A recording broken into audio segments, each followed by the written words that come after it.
أعوذ بالله من الشيطان الرجيم. بسم الله الرحمن الرحيم. الحمد لله رب العالمين، والصلاة والسلام على رسولنا محمد المصطفى صلى الله عليه وسلم وعلى آله وصحبه وعلى كل من آمن به وبدعوته واتبعه بإحسان إلى يوم الدين. أما بعد، السلام عليكم ورحمة الله تعالى وبركاته. Ẹ rí i pé ọ̀rọ̀ tí a fẹ́ bára wa sọ lónìí, òun náà ni nínú ọ̀rọ̀ tí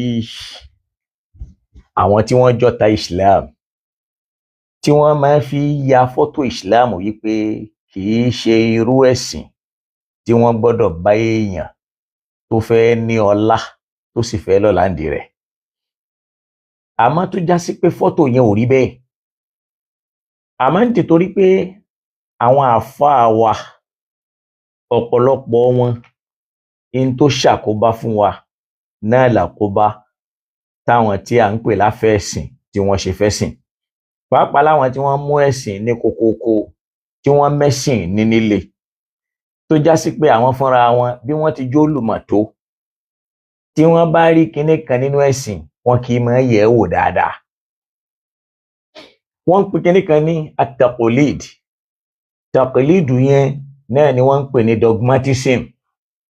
Ìyẹn náà ni pé qubulul qawl min ghayri hujja, náà ni kí èèyàn gbọ́rọ̀, kọ́rọ̀ yẹn má ní ẹ̀rí tó de ọ̀rọ̀ yẹn mọ́lẹ̀, tó sì jẹ́ níhù kéèyàn sì gbà á. Ló fi ń já sí pé ashukuk, ìmọ̀ ṣeyèméjì sí nǹkan, a máa mú èèyàn débi kéèyàn máa ń tẹ̀ ń pè ní haqa'iq, tí wọ́n ń pè lótìtọ́ àtòdodo ọ̀rọ̀. Ibi ayédè lónìí ó kọjá àwọn bàbá kan sọ, àwọn ìyá kan wí, àmọ́ ọ̀rọ̀ kan ń bẹ, làákàyè ayé ti dàgbà, ìrònú àwọn èèyàn dàgbà. Àwọn tí wọ́n ń wò wá yìí, àwọn tí làákàyè wọn dàgbà ju tiwa lọ lọ́nà mẹ́wàá ń bẹ nínú wọn. Àwọn tí ìmọ̀ wọn dàgbà jù mọ́ wa lọ lọ́nà mẹ́wàá ń bẹ nínú wọn. Àwọn tí òye wọn dàgbà jù wá lọ lọ́nà àìmọye ń bẹ nínú wọn. Àwọn tí wọ́n jáde sáyé, tí wọ́n ríran, wọ́n bá wọn olùmọ̀ pàdé, wọ́n ti jókòó táwọn alágbọ̀yé, àwọn fúnra wọn dàgbọ́yé níbi tí wọ́n ti ń gbọ́rọ̀. Torí ẹnìkan kì í mọ ọ̀rọ̀ bí ẹni tí ń gbọ́. Kódà nígbà míì ẹni tí ń sọ̀rọ̀ yóò ṣì ọ̀rọ̀ sọ, kò sì ní mọ̀. Ẹni tó gbọ́ ni ó mọ̀ pé ó ṣọ̀rọ̀ sọ. Lọ́yẹ́ pé àwọn ọ̀rọ̀ kan ń bẹ lónìí bí èèyàn bá ń gbọ́ lẹ́nu àwọn àfáà, yóò máa dá ẹkún pa ẹni tí ó fẹ́ràn Islam, tó sì kúndùn Islam, tó mọ pàtàkì Islam, yàtọ̀ sí pé akàngbá bá ti máa wí náà nù. Lápèjúwe, níbi ayé dàgbàdé yìí, kẹ́nìkan máa sọ wípé ànábì sọ pé ẹni tó bá ya fọ́tò, ànábì ṣépè fún pé ayé rẹ̀ ò ní dà. Ẹ dákun, ṣáànábì sọ pé ayé rẹ̀ ò ní dà? Táànábì ò sọ bẹ́ẹ̀. Wàlálì àwa tá ń sọ̀rọ̀ yìí, gbogbo wa náà la láǹfààní ká ya fọ́tò. Fídíò yìí náà yóò gbé àwòrán jáde, yóò sì ya fọ́tò. Gbogbo wa là ni wọ́n ń tá kámẹ́rà síwájú rẹ̀, ni wọ́n ń ká wa, ni wọ́n ń yà wá. A dẹ̀ ń sọ fáyé pé ẹni bá ya fọ́tò ànábì ní kò ní dáa fún.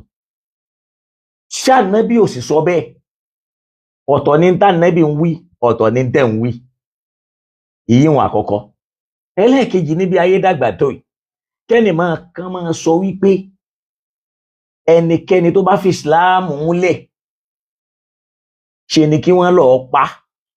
A já sí pé ẹni yẹn ò gbọ́ àlùkùránì yé, ẹni yẹn ò sì nígbàgbọ́ sálùkùránì, kódà kò mẹ́ni tí wọ́n ń pè bẹ́ẹ̀ débi àgbọ́yé rẹ̀, kódà kò mẹ́ni tí wọ́n ń pè lánàá Muhammad sallallahu alayhi wa sallam.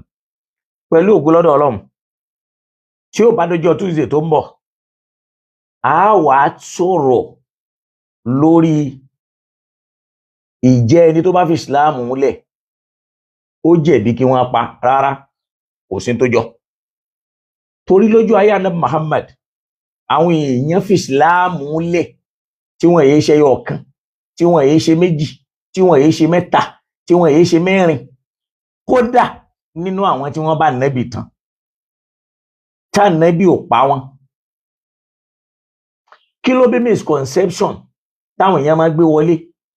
Aládánwò tá a kọ́kọ́ ní ni wípé gbogbo ń tá a bá fẹ́ kà, tá a bá fẹ́ gbọ́, ayé kúrò ní wípé àwọn àfáà kan ti kọ́ kalẹ̀, wọ́n ti yanjú ẹ̀, wọ́n ti perfect ẹ̀. Irọ́ ní jẹ́ bẹ́ẹ̀.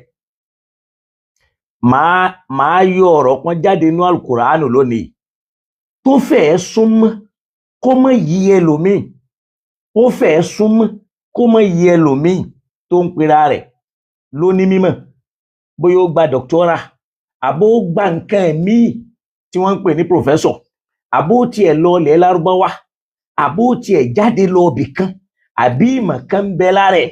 A fi nǹkan kan hàn ara wa lónìí nínú Al-Qur'an jẹ́ pé àwọn àáfàá ayé máa ń tú bẹ́ẹ̀ tí ò rí bẹ́ẹ̀. Àmọ́ nítorí pé dogmatization ó ti fọ́ ìgbésí ayé wa, ká máa lérò pé wọ́n ti gbé nǹkan yìí kalẹ̀ bó ti gbọ́dọ̀ wà nù ni, kò gbọ́dọ̀ yí kúò, wà láàlí Ọlọ́run fúnra rẹ̀ tó ní àná tó lò ní, ó mọ bọ́lá ó ti rí. Gbogbo nǹkan tọ́lọ́run bá ṣe ló bá nà mu, ló bòní mu, ló bọ́lá mu, ni ó mọ bá gbogbo ògbà mu. Àwọn eléyìí tí mo yà kalẹ̀ yìí àwọn ọ̀rọ̀ míì ni. Lọ́jọ́ Tuesday tí ń bọ̀ pẹ̀lú ògo lọ́dọ̀ Ọlọ́run, ó lè jẹ́ Monday, ó lè jẹ́ Tuesday, à treat ẹ̀. Ànábì ò pa ẹnìkan rí torí pé ó fi ìsìláàmù lẹ̀. Ìsìláàmù kọjá ẹ̀sìn tí ó máa wérò. Ọlọ́run, ìwọ ló bùkátà Ọlọ́run. Ìsìláàmù kọ́ ló nídìí èèyàn, èèyàn ló bùkátà ìsìláàmù. Ìsìláàmù ò sí láṣìírí. Àwọn yóò máa sọ pé Ànábì ní kí wọ́n pa torí kó mọ́ lọ máa tú àṣírí wa. Àṣírí wo ni ìsìláàmù ní? Ẹ dákun, ṣé ẹgbẹ́ òkùnkùn ní ìsìláàmù ní? Táàfì wa máa bẹ̀rù pé kẹ́ni yẹn mọ́ lọ tú wa láṣìírí. Ṣé ìsìláàmù máa bà tèèyàn jẹ́ ni àbí máa pààyàn? Tẹ́rù wa máa fi bà wá pé kó mọ́ lọ tú àṣírí wa. Àwọn ìrònú burúkú, àwọn ìrònú tí ò dáa, á tún wá máa celebrate ẹ̀. Wọ́n ń pè wá lórúkọ, gbogbo orúkọ tí ò dáa wọ́n ṣàfitì rẹ̀ sọ́dọ̀ ọ̀rọ̀ wa tí èyí sì ṣe tiwa. Wọ́n máa ń sọ̀rọ̀ Boko Haram, wọ́n láwa mùsùlùmí ni. Tí wọ́n bá ń sọ̀rọ̀ terrorist, wọ́n láwa mùsùlùmí ni. Tí wọ́n bá ń sọ̀rọ̀ ọ̀daràn, wọ́n máa ṣàfitì ẹ̀ sọ́dọ̀ wa. Àwọn àfáà wa náà ó tún wá máa hùwà ọ̀daràn, wọ́n máa sọ̀rọ̀ bíi terrorist, wọ́n máa sọ̀rọ̀ bíi aláṣejù. Ṣebí èyí ń wò ti wà láṣejù kéèyàn sọ pé Ànábì sọ gbogbo ẹni tó bá ya fọ́tò Ànábì ní kò ní dá fún. Fal-'iyadhu billah. Ànábì èwo ló sọ bẹ́ẹ̀? Ṣáná Muhammad sallallahu alayhi wa sallam tí wọ́n sọ Al-Qur'ani kalẹ̀ fún ni, àbí wọnú Ànábì? Àìmọ̀ni tí wọ́n ń pè lánàbì nù ni, àìmọ̀ni tí wọ́n ń pè ní ìsìláàmù nù ni, àìgbọ́gbọ́ yí Al-Qur'ani nù ni. Mo sì tún dúpẹ́ lọ́dọ̀ ẹ̀yin ọmọ ẹ̀yà lẹ́yìn tẹ́ ń bá wa ṣe ètò yìí. Nínú ọ̀rọ̀ kan táwọn èèyàn ṣẹ̀ rí pé mo ní ọkọ̀ sọ́mọ Ànábì kan tó kú lọ́jọ́ Iléyá, làwọn kan bá ń béèrè lórí TikTok pé kí wá ló fa kábàrà méje. Àwọn ọ̀rọ̀ tá a ti sọ 2001, 2002 sẹ́yìn tó sì wà lákọọ́lẹ̀ tó wà recorded kó tó di pé ó ṣẹ̀ṣẹ̀ wá dé orí social media. Kódà ó ti wà lórí tipẹ́tipẹ́.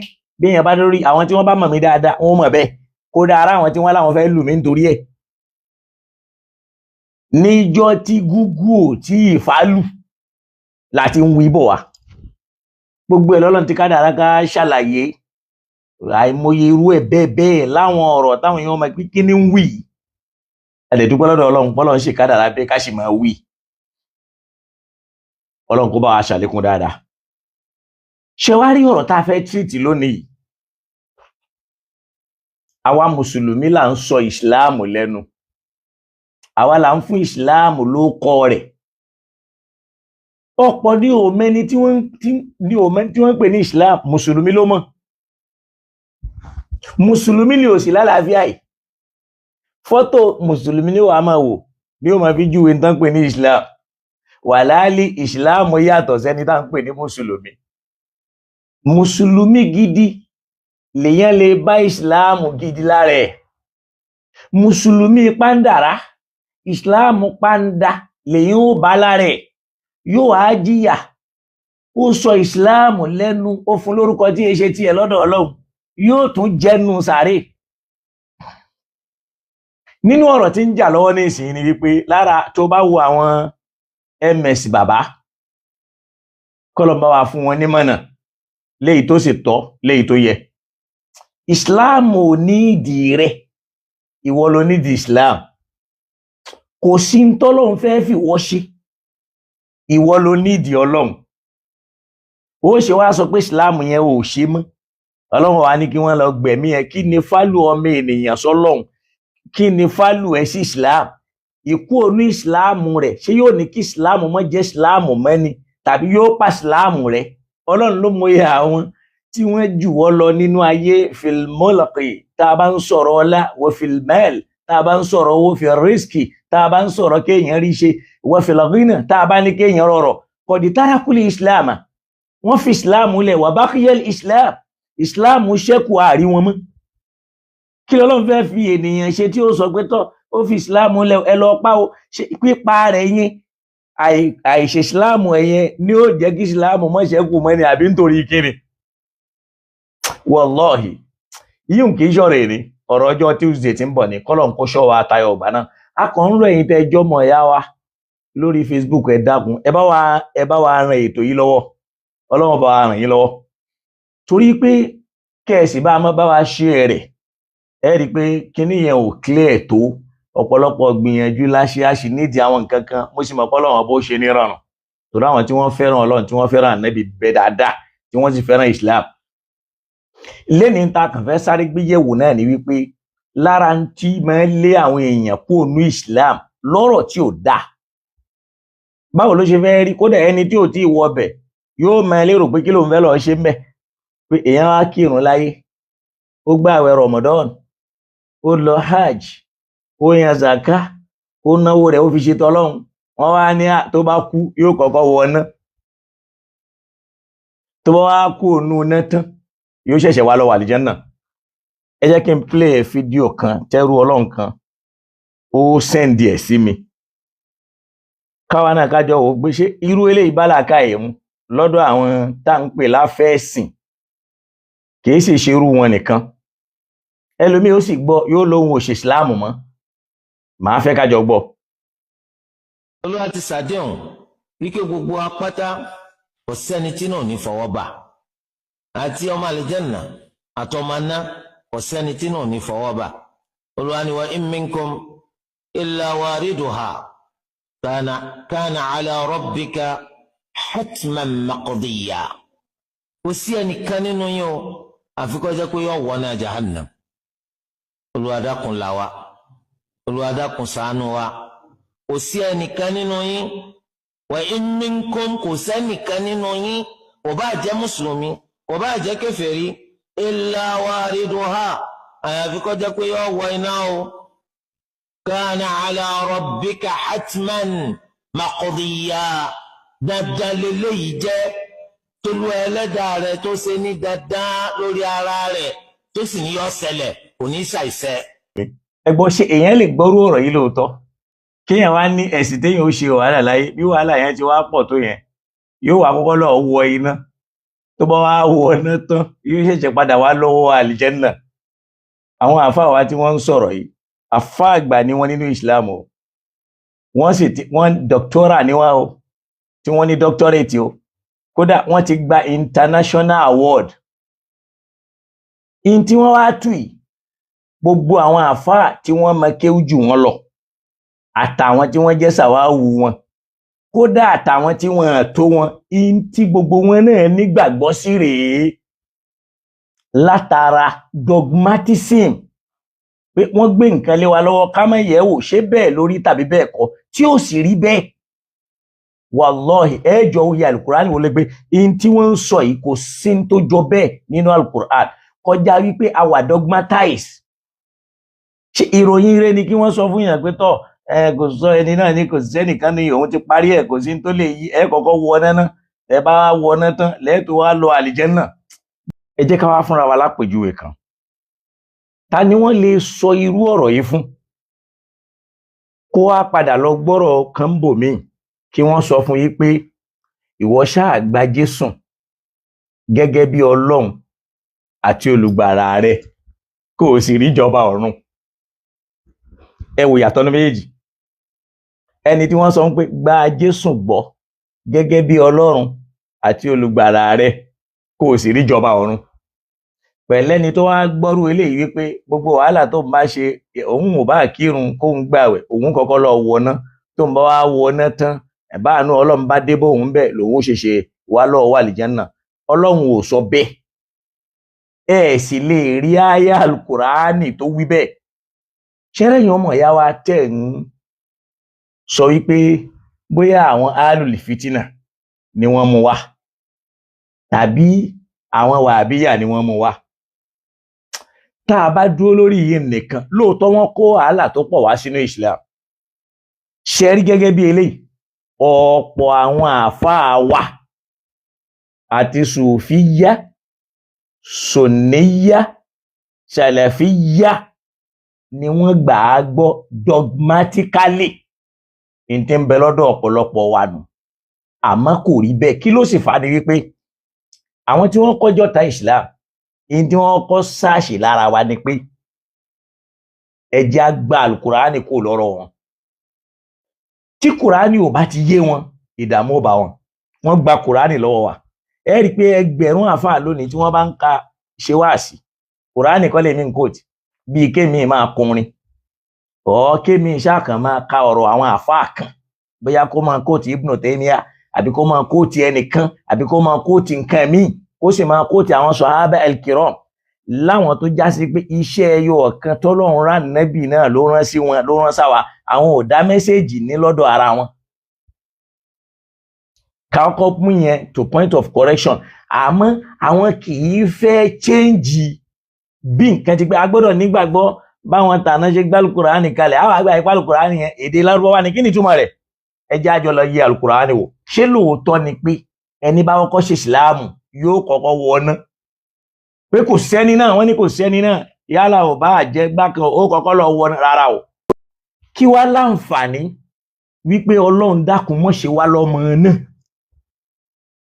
Ajásípọ̀ Ọlọ́run ò ní òkè yẹn mọ̀ pé kò sẹ́nìkan tí ò ní wọná àtàwọn ànábì Ọlọ́run tí ìbá ṣe pórí wá gbálẹ̀. Abẹ́ ẹ̀ gbọ́ pé wàyí mínkún pé kò ní ku ẹnìkan kẹ́nu yín o. Bó bá yẹ pé bí dókítà ti wí ni o. Ẹni tí ó ṣe ìsìláàmù ò ní tó nǹkan mọ́ àmọ́ kò yé dókítà. Kò sì yí ọ̀pọ̀ àwọn irú wọn náà bẹ́ẹ̀ àtàwọn àfáà mi. Ọlọ́run mọ̀ pé kìí ṣe pé bóyá mò ń bú dókítà kò yí ọ̀pọ̀lọpọ̀ àwọn àfáà. Wallahi mi ò bú wọn. Wallahi mi ò bú wọn.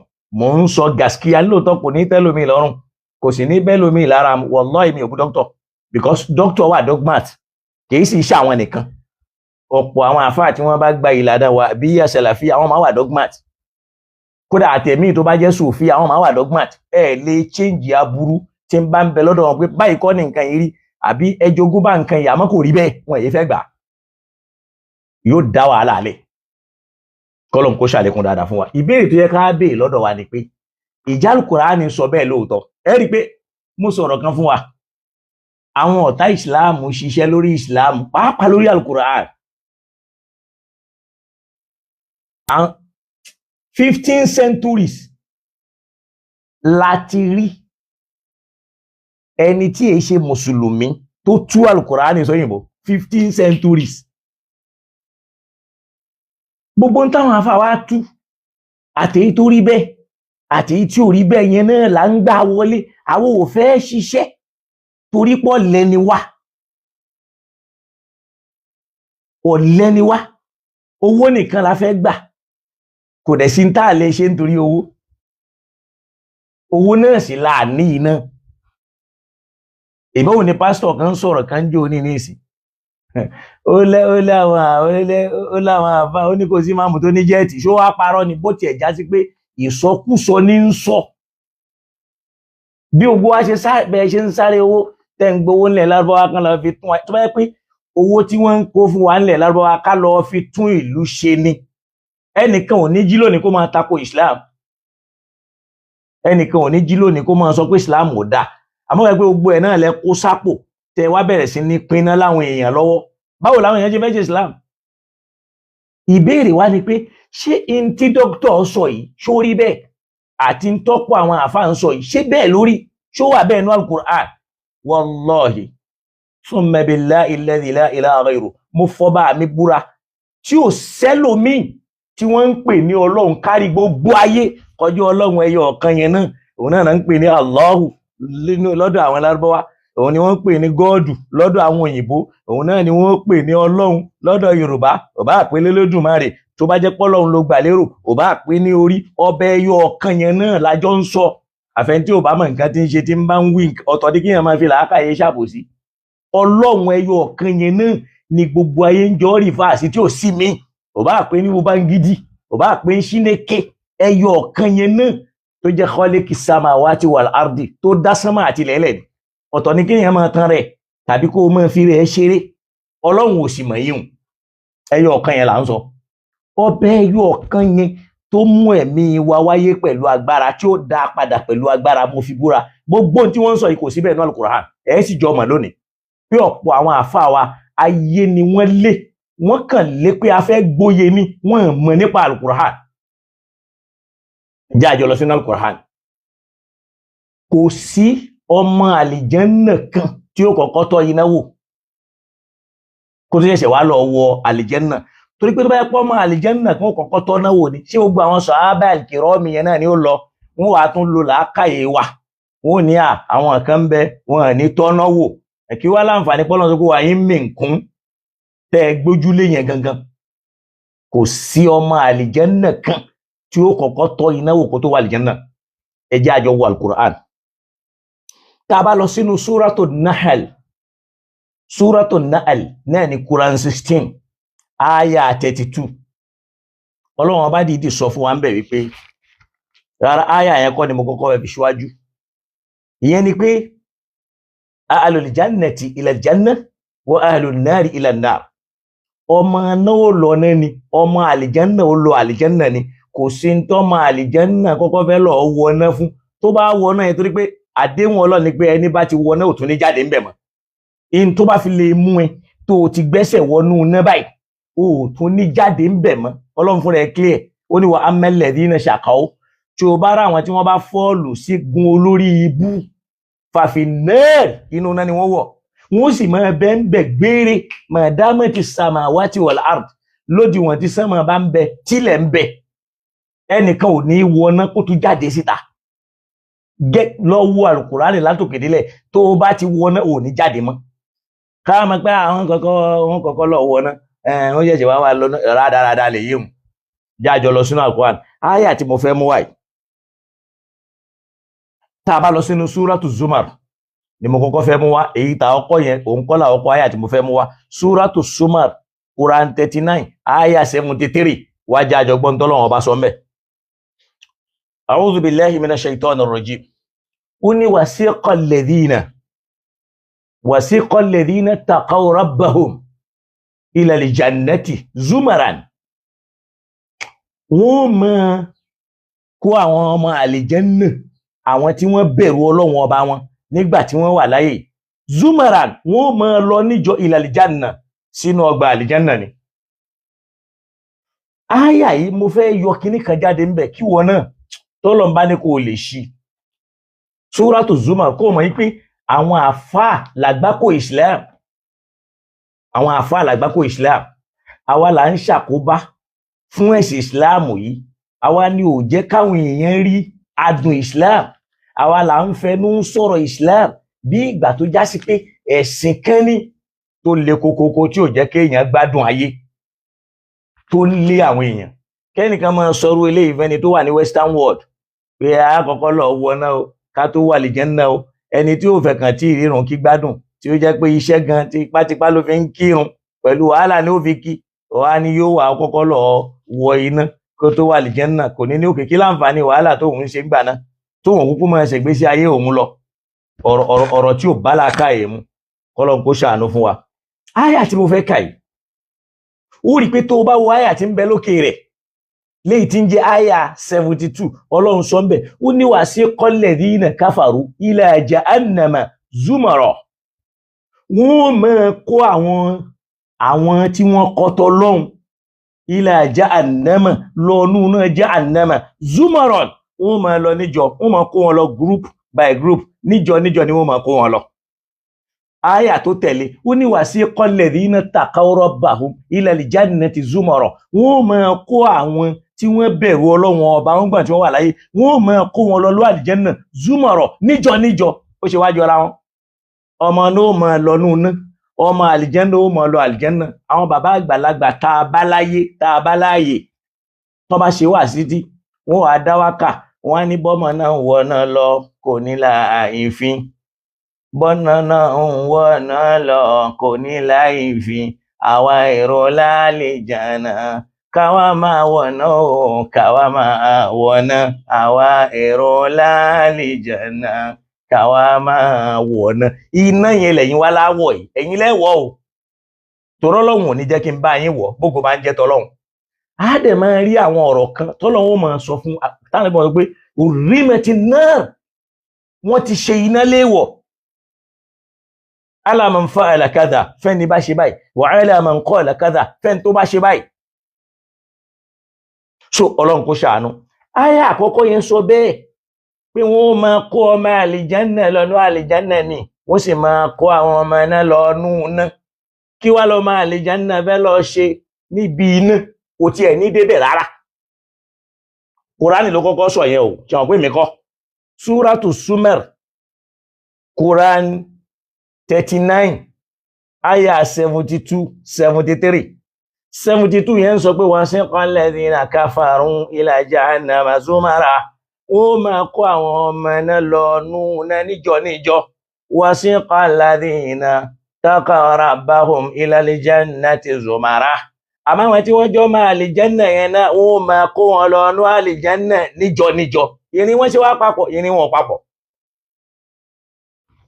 Ọlọ́run wá ní àtà ìdájà ń ha títí táwọn ọmọ náà ó fi dé ẹnu ọ̀nà náà yẹn wá fún tí àti àbò ha tí wọ́n sì ṣílẹ̀kùn rẹ̀ fún wọn wa qala lahum khazanatuha táwọn tí wọ́n ń jẹ́ olúbodè náà yẹn tí wọ́n máa sọ fún wọn pé ya alam ya'tikum rusulun minkum ṣé òjíṣẹ́ Ọlọ́run wá bá yín kó jíṣẹ́ Ọlọ́run fún yín ni nígbà tẹ́ ń bẹ láyé yatiluna alaykum ayati rabbikum ṣé wọ́n ka àwọn ọ̀rọ̀ Ọlọ́run fún yín pé Ọlọ́run wí bá ó sọ báyìí wa yunzirunakum liqa'a yawmikum hadha ṣé wọ́n kì í nílọ̀ pé ọjọ́ òní yìí ń bọ̀ o ẹgbọ́tọ̀ Ọlọ́run bí èèyàn bá gbà yóò gbà báyìí bí yóò sì gbà yóò rí báyìí.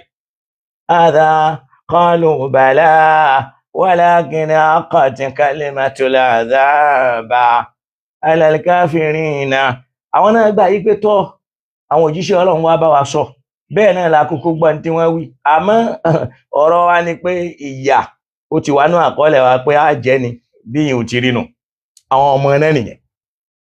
Aya 73 òun ni wasiqal ladhina taqaw rabbahum ila al-jannati zumara ó máa kó àwọn ọmọ àlìjánà yẹn lọ nú àlìjánà zumara níjọ wọ́n sì máa lọ bẹ́ẹ̀. Ṣọ́ra àwọn ọmọ náà yẹn ibi Ọlọ́run parí wọn sí ó ní kí ládékòlú abwaba jahannama ó yá ẹ̀wọ̀nù náà jahannama yẹn khalidina fiha ẹ máa bẹ́ńbẹ̀ gbére béèyàn bá ti wọná kò tún jáde mọ́. So ìyẹn fi hàn yí pé béèyàn bá ń gbọ́rú ọ̀rọ̀ báyìí kò lè jẹ́ kí ìsìláàmù òun yàn ṣe ò fẹ́ni tó bá ní làákà ìpẹ́tọ́ òun kírun òun gbà òun ṣe wàhálà ẹni kó òun fẹ́ bí panú òun wà kú òun wà ọkọ lọ wọná kí wàá láǹfààní gbogbo àwẹ̀ àti inú tó ń wá gbà yẹn ní tí ó bọ́ sí làákà yìí rẹ̀ nu. Ọlọ́ni wọn nítọ̀ ẹwọ ọbẹ̀ fi hàn khalidan ẹ̀mà bẹ́m̀bẹ̀ khalidina fiha gbére ni fàbí ń sàmọ́ sí wal mutakabirina fọ́ọ̀mọ́ náà nù in tó bá fi lè mú yàn tó ti wọná kò tó jáde mọ́ òfin Ọlọ́ni. ọmọ àlìjẹ́nà wasiqal ladhina taqaw rabbahum ila al-jannati zumara wọ́n máa kó àwọn náà lọ nú àlìjẹ́nà zumara wọ́n máa lọ bẹ̀ níjọ hatta idha ja'uha títí tí wọ́n fi dé ẹnu ọ̀nà àlìjẹ́nà yẹn wá fún tí abwabuha ń ṣílẹ̀kùn fáwọn náà wa qala lahum khazanatuha oníbodè ẹni tí ń ṣílẹ̀kùn máa sọ fáwọn náà wípé salamun alaykum tibtum fadkhulu khalidin. Wọ́n ṣílẹ̀kùn fún wọn pé tibtum ẹ kú oríire. Qala lahum salamun alaykum, àlàáfíà Ọlọ́run kó máa bá yín. Tibtum ẹ kú oríire tiyín ti dá. Fadkhuluha ẹ wọ bẹ̀. Khalidina ẹ máa bẹ́ńbẹ̀ gbére. Wa qalu tí wọ́n bá wá débẹ̀ tán ó máa ní alhamdulillahi alladhi sadaqana wa'dahu, adúpẹ́ lọ́dọ̀ Ọlọ́run ọba tó mú àdéhùn rẹ̀ ṣẹ lórí wa wa awrathana al-arda, tó padà wá jogún ilẹ̀ fún wa. Tán bá ní Ọlọ́run fẹ́ jogún ilẹ̀ fún wa, wíwà àlìjẹ́nnà yẹn náà ni pé ó jogún ilẹ̀ fún wa, torí àlìjẹ́nnà yẹn orí ilẹ̀ yìí náà láti wọ̀, kìí ṣe pé sánmọ̀ kankan. Mo ti sọ̀rọ̀ yìí hùn sẹ́yìn. Natabawwa, torí pé àlìjẹ́nnà yẹn orí ilẹ̀ yìí náà ni. Natabawwa min al-jannati, a sì máa jẹ àmà múnú àlìjẹ́nnà yẹn haythu nasha'u, bí ó bá ń wà.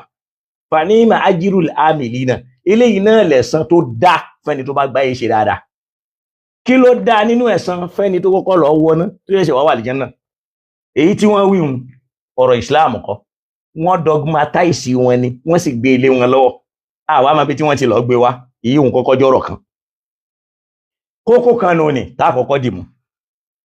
Kókó ẹlẹ́ẹ̀kejì, a rí wípé níbi ọ̀rọ̀ tọ́lọ́run ọba àbí sọ yìí, la dhikrul murur bin nar, kò sí tó jọ wípé tọ́ ọmọ àlìjẹ́nnà wọn kọ́kọ́ kó wọn lọ bí iná, wọn kọjá ń bẹ̀. Bal dukhulu mubashar al-janna, wọ́n lọ àlìjẹ́nnà tí wọ́n ní. Bẹ́ẹ̀ sì rí fẹ́ni tó bá gbàgbọ́ yí ẹ̀sìn dáadáa, yóò mọ̀ yí pé béèyàn bá jọ ọmọ àlìjẹ́nnà, níjọ́ tó o bá ti kú làlìjẹ́nnà rẹ ti bẹ̀rẹ̀. Níjọ́ téèyàn bá ti kú, torí ẹ̀mí ní máa jáde kó nú ara ní máa wọnú lẹ́lẹ̀ lọ, lẹ́mí yẹn ló ti di pé yóò lọ máa gbénú àlìjẹ́nnà. Kí wá fẹ́ lọ ṣe nú náà? Níjọ́ ẹ̀mí bá ti jáde nínú ara ènìyàn tó sì jọ máa àlìjẹ́nnà, níjọ́ yẹn àlìjẹ́nnà ẹ̀ ni ó ti wọ̀. Jájọ wá lọ sínú Al-Qur'ani ká lọ wo bí Ọlọ́run ti sọ yìí. Tá a bá lọ nú Suratu Nahl, Quran 16 aya 32, Ọlọ́run sọ fún wa ń bẹ̀ yí pé walladhina tatawaffahumul malaika tayyibina yaquluna salamun alaykum udkhulul jannata bima kuntum ta'malun. Níjọ́ èèyàn bá ti fẹ́ kú, Ọlọ́run fún rẹ̀ ló sọ bẹ́ẹ̀, níjọ́ ọmọ ènìyàn bá kú tó ti jọ máa àlìjẹ́nnà ni làlìjẹ́nnà rẹ̀ ti bẹ̀rẹ̀. Níjọ́ èèyàn bá ti kú báyìí tó bá ti jọ máa àlìjẹ́nnà, níjọ́ yẹn ẹ̀mí yẹn bẹ̀rẹ̀ àlìjẹ́nnà rẹ̀, ni ó ti máa gbádùn ìṣẹ̀mí ẹ̀, ni ó sì máa lò dáadáa níbi Ọlọ́run bá ní kẹ́mi yẹn wà.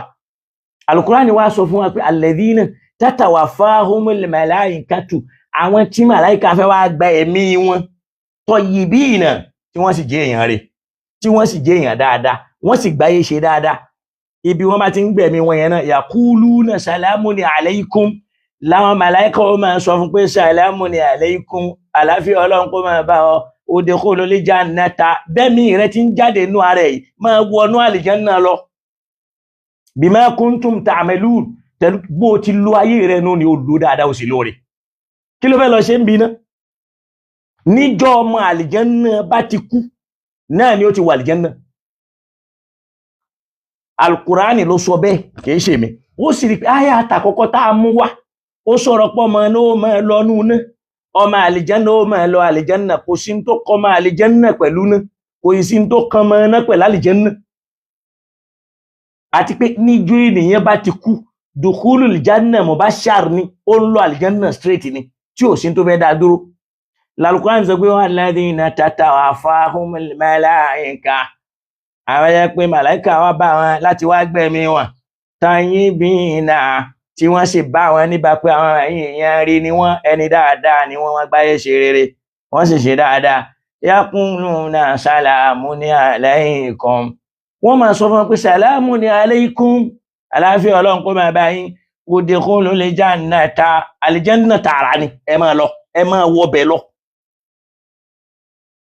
Bima kuntum ta'maluna, pẹ̀lú tẹ́ gbáyé ṣe. Ó ní kán máa lọ ọbẹ̀ ní àṣẹ ni, tẹ́mi bá ti jáde lára mùmínì tó sì jọ máa àlìjẹ́nnà, ìlú àlìjẹ́nnà tààrà ni, àyà Kùránì ló ń wí hùn.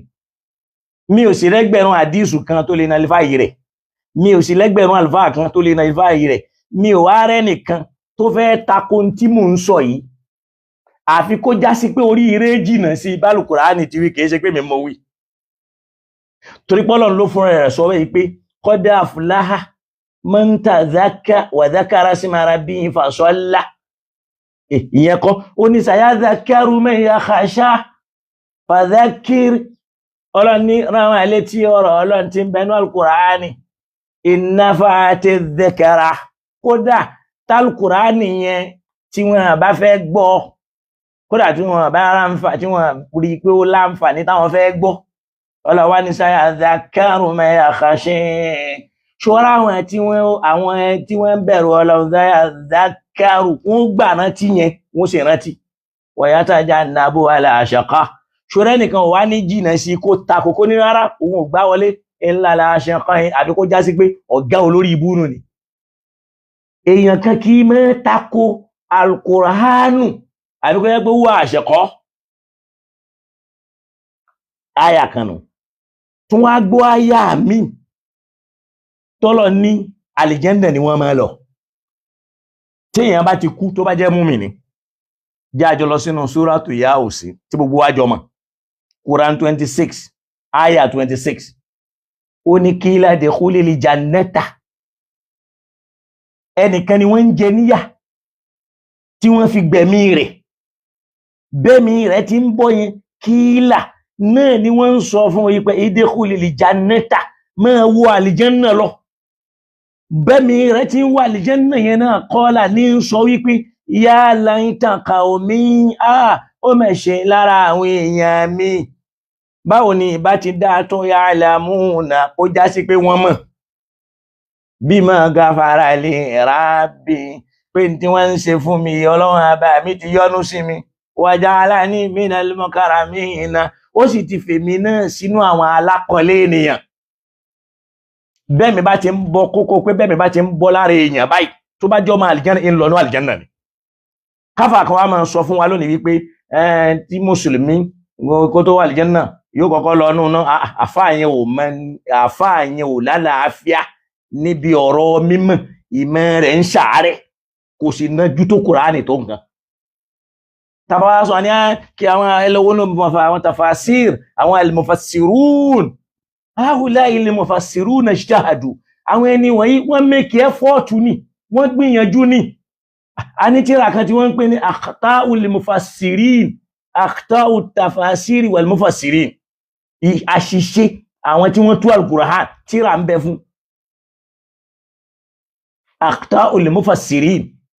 pé àwọn àfáà yìí o àìmọye nǹkan ni wọ́n tú o tí ò rí bẹ́ẹ̀ tó ní odidi tírà. akhta'ut tafsir bí akhta'ul mufassirin. àwọn àfáà tí wọ́n tú Kùránì àìmọye àṣìṣe ni wọ́n ṣe gẹ́gẹ́ bí ènìyàn. gbogbo àṣìṣe yẹn náà lónìí àfi ń tú Kùránì ni tá a fẹ́ tún ṣe. títírà sì wà fún tó sọ nípa akhta'ul mufassirin, tí wọ́n tú àwọn nǹkan títúmọ̀ rẹ̀ ò tiẹ̀ jọ rárá, látara pé àwọn náà jogún bá túbọ̀ wọ́n sì ń tú bẹ́ẹ̀ wọ́n gbé yẹ̀wò dogmatically bí n táwa náà ń ṣe lónìí. kọ́lọ̀ ń kó làwọn bẹ́ẹ̀. ìwọ tó bá wá wà dogmatize ó wà dàbí ọ̀daràn lọ́dọ̀ àwọn àfà pé àwọn eléyìí ń bẹ̀ sí jẹ́ ni, àwọn eléyìí ò mọ̀ ń pẹ́ sí, àwọn ẹlọ́bẹ̀ yọ̀, àwọn eléyìí ń yapa àwọn ẹni àná. àyà mi nù ni. àwọn àyà yìí ló ń túmọ̀ sí pé kété tí ọmọ àlìjẹ́nnà bá jáde láyé ń lọ́nú àlìjẹ́nnà rẹ̀ ni. mo sì ti máa yà wá. jẹ́ kí n tún fi àyà kan kún kó lè máa pé dukhulul mu'minina al-janna duna khawfin aw uquba. wíwà àlìjẹ́nnà múmìnì kò gbọ́dọ̀ ní ìdẹ́rùbà nínú tàbí kó wá ní jìyà nínú. bọ́lọ̀ sọ pé alá inna awliya Allahi la khawfun alayhim wa la hum yahzanun. èyàn fẹ́ wà àlìjẹ́nnà yóò wà banújẹ́, èyàn fẹ́ wà àlìjẹ́nnà àkọ́kọ́ dà láàmú, àkọ́kọ́ gbé wàhálà bà rárá o, kò sínú ṣe sí Ọlọ́run. jájọ lọ sínú súrátù Yunus Quran 15 aya 26 wà gbọ́n tọ́lọ́run sọ ń bẹ̀. oni lilladhina ahsanul husna wa ziyadatun wala yaraku wujuhum qatarun wala adhillatun ulaika ashabul jannati hum fiha khalidun. Fúnra ẹyẹ Kùránì wo aláwọn àfáwà yìí ka Kùránì mọ́. Al-Imam al-Ghazali rahmatullahi alayhi ó sọ fún wa pé ajarul muslimuna al-Qur'ana, àwọn èèyàn yan Kùránì lódì wọ́n pàtì wọn àbá ṣe mọ́. Ilal ahadithi, àwọn àgbẹ̀gbẹ̀ àdísù sọ pé ó wà ní àdísù kan al-Bukhari, ó wà ní Muslim, ó wà ní Tirmidhi. Ó ní thumma hajarul ahaditha, ngbò wọ́n tún yà àdísì yẹn náà lódì o. Ila aqwalil ahimma, wọ́n tún bọ́ sọ́dọ̀ pé Imam Malik ló sọ báyìí, Shafi'i ló sọ báyìí, Àǹbáyí ló sọ báyìí, Hanafi ló sọ báyìí. Wọ́n tún sọ àwọn èèyàn náà dọ́tọ́rítì nínú ẹ̀sìn bí pọ́lọ̀ rán wọn. Ó ní gbòóyá ajarul ahimma, wọ́n tún kó àwọn àfáà, wọ́n bá àwọn èèyàn náà sẹ́gbẹ̀ kan. Wọ́n á bẹ̀rẹ̀ sí ní mú ọ̀rọ̀ àwọn tó yẹ pé muqallidina ni wọ́n, dogmatism ni wọ́n máa lò, ìtafà kan bá ti wí ni. Ó ní báwọn mùsùlùmí ti dára ìmọ̀ kanú ni tó di pé wọ́n mọ̀ nǹkankan mọ́, wọ́n wá mọ̀ nǹkankan mọ́ yá pé ọ̀tẹ́ẹ̀sìn tí ó mọ̀ nǹkankan, tí ó mọ̀ ìpìnlẹ̀ Al-Qur'an, tí ó mọ̀ ìpìnlẹ̀ ọ̀rọ̀, yóò wá mọ̀ ṣe àwọn àbáǹṣe kúṣe. Wà lọ́gbọ́n tí Al-Qur'an sọ, mùmínì ò ní wà lí Jánnà kó pẹ̀lú dẹ́rùbà, tàbí kó yẹ pé àkọ́kọ́ lọ jẹ́ níyà, bóyá yóò kọ́kọ́ lọ wọ náà àbí nǹkan kan ó ṣe. Suratu Yunus Aya 26, Quran 15 nuni. Ọlọ́run ní lilladhina ahsanul husna, àwọn tí wọ́n já sí pé ahsanu wọ́n gbáyé wọn ṣe dáadáa. Husna dáadáa ní bẹ fún wọn. Wa ziyadatun, á tún lékún, á tún ṣàlékún fún wọn. Kò ní já sí pé dáadáa yẹn nìkan pé wọ́n kàn ṣe dáadáa ni, á fi mọ̀ bẹ́ẹ̀. Á tún fún wọn lálékún lórí dáadáa àwọn tí wọ́n ṣe. Níbi síyádà ní náà, àwọn àfáà tún ní àwọn ẹjọ́ tí wọ́n rò lórí ẹ̀. Síyádà yóò tún gbà lékún, ibẹ̀ yẹn kọ́ là ń lọ. Wá gbọ́n tọ́lọ̀ ń sọ́nà Al-Qur'ani, ó ní la yaraku wujuhum qatarun, la yaraku wujuhum qatarun, ẹni kẹfin ìbànújẹ́ lójú wọn. Ẹni tí ó lọ́wọ́ náà ṣé kò ní ìbànújẹ́? Gbogbo ẹni tí ó bá jẹ́ ọmọ àlìjánnà, la yaraku wujuhum qatarun, ẹni rí ìkẹfin, ìnira, ìbànújẹ́, kó a máa àbí kó máa sunkún, kó máa ké, kójú rẹ̀ wá pọ́n fún ìbànújẹ́ ẹ̀ ní ìdí lọ́rọ̀ wọn. Wala dhillatun, kò sí ní sí yẹpẹrẹ fún wọn káwọ́kọ́ ṣe wọ́n ṣekúṣe, kò ní sí fọ́mọ àlìjánnà. La yar'aqu wujuhu, Al-Qur'an ní Ọlọ́run ní sọ yóò, la yar'aqu wujuhum qatarun wala dhillah. Kádìísù kan wá máa sọ nǹkan tó yàtọ̀ sí eléyìí. Ẹ ti mọ̀ pádìísù hadithu shaitan, ẹni tí ń kó tiẹ̀ fún wa náà, fa huwa rasu shayatin, olórí àwọn shaitan nù ni. Wa Iblisu ma'ahu, bí Iblisu ò bá sí lára rẹ̀, yóò máa mú ọ̀rọ̀ kan wá, yóò máa taka Al-Qur'an. Tọ́lọ̀ ní kúlì sọ fún wọn pé uhiya ilayya hadha al-Qur'an, wọ́n fi Kùránì yìí ránṣẹ́ sí mi, òun ni wọ́n fi rán mi, li unzirakum bihi, láti pé kí mẹ́ fi kìyín nílọ̀, wa man balagha, àti gbogbo ẹni tí iṣẹ́ yẹn ò dé tí gbọ́ rẹ̀. Gbogbo ẹni tí iṣẹ́ Ọlọ́run ò dé tí gbọ́ rẹ̀, Kùránì yẹn ni. Ọlọ́run ò sì fi nǹkan ní ìran yàtọ̀ sí Al-Qur'an. Látara wípé a fẹ́ ṣàlàyé, a fẹ́ fọ́ nǹkan sí wẹ́wẹ́, là ń sọ ntá nẹ́bí ò sọ, là ń wí ntá nẹ́bí ò wí, là ń tì má nẹ́bí lára.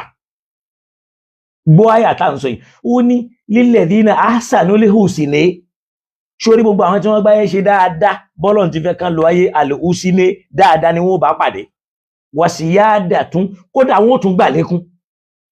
wala yar'aku wujuhum qatarun, ìbànújẹ́ ò ní yọ lójú wọn tàbí ká wá rí wọn pé inú wọn ò dùn. wala dhilla, kódà wọn ní yẹpẹrẹ. Ẹ dákun, ẹni akólọ ọnú ná tó lọ wọ ná, ṣé kò tí ì yẹpẹrẹ?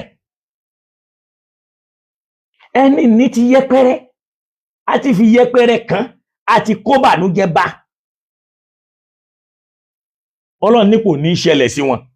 Ọlọ́run ní ulaika ashabul jannati, ṣe ráwọn tá ń sọ yìí, àwọn ọmọ àlìjánnà nu, hum fiha khalidun, tí wọ́n bá ti wọbẹ̀ wọ́n mọ̀ bẹ́ẹ̀ gbére ni. Kò sí tó kan máa àlìjánnà pẹ̀lú pé yóò lọ wọná kan, tó bá wọná tán ayẹ̀ṣẹ̀ wàá mú kú mbẹ́. Ẹ jẹ́ kí n wá padà sáyà tí ò yí ọ̀pọ̀lọpọ̀ àfá tí dókítà ń tún ní pé wa in minkum illa wariduha, kò ní kú ẹnìkan nu yín tí ò ní wọná. Rárá, Ọlọ́run ò sọ bẹ́ẹ̀. Ọlọ́run ò sọ bẹ́ẹ̀. Ìntọ́lọ́run wínú. Àwọn dókítà ò gbọ́yé, bẹ́ẹ̀ làwọn pàráfísà míì náà ò gbọ́yé, àtọ̀pọ̀ àwọn sàlá, kódà àtàwọn àfáà tí wọ́n jẹ́ ọ̀pọ̀ wọn ní òye. Ṣé wọn pé decisive words táwọn tí wọ́n fẹ́ tako Ìsìlámù gbédé ní ìsìn ni pé ọ̀dájú ni Allah wọn, pé Allah àwọn èyí ṣaláàánú. Kódà wọ́n tún pè ní nǹkan míì tí mi ò fẹ́ pè, táwọn náà mọ̀ nínú ọkàn wọn pé kò rí bẹ́ẹ̀, pé irọ́ làwọn ń pa. Wọ́n mọ̀, wallahi wọ́n mọ̀ pé gbogbo nǹkan tó bá gbà láàfún á fi dà yín láàmú. Àti pé àwọn tí wọ́n ń ṣe nǹkan ọ̀pọ̀ wọn ni wọ́n ti rí bẹ̀ yẹn síbi tó ń jẹ wà, wọ́n ti sọ́dọ̀ bẹ̀, wọ́n ti sọ́dọ̀ oúnjẹ, wọ́n ti sọ́dọ̀ bẹ̀, wọ́n ti sọ́dọ̀ oúnjẹ. Ṣé rí ọ̀rọ̀ tí dókítà ń sọ yìí? Fa wallahi al-azim kò yé wọn, màá dẹ̀ jẹ́ kó yé wa lénìí. Ẹgbẹ̀rún àwọn mufassiru náà ò bá tú. Ó pọ̀ nínú àwọn àfáà túnú Kùránì tí kìí ṣètúmọ̀ rẹ̀. Mo sì dúpẹ́ lọ́dọ̀ Ọlọ́run fẹ́yìn tẹ́ ń bá wa ṣe ètò yìí. Bá ti ń sọ yìí kò lè yé ẹlòmíì. In tí ò sì ní fi lé ẹlòmíì ní pé irú rẹ̀ ò ń sọ páyà kan tí dókítà tú kò rí bẹ́ẹ̀. Who are you? Who born you? Fuck you. In tó mọ̀ gbọ́ lọ́dọ̀ ẹlòmíì nù ni.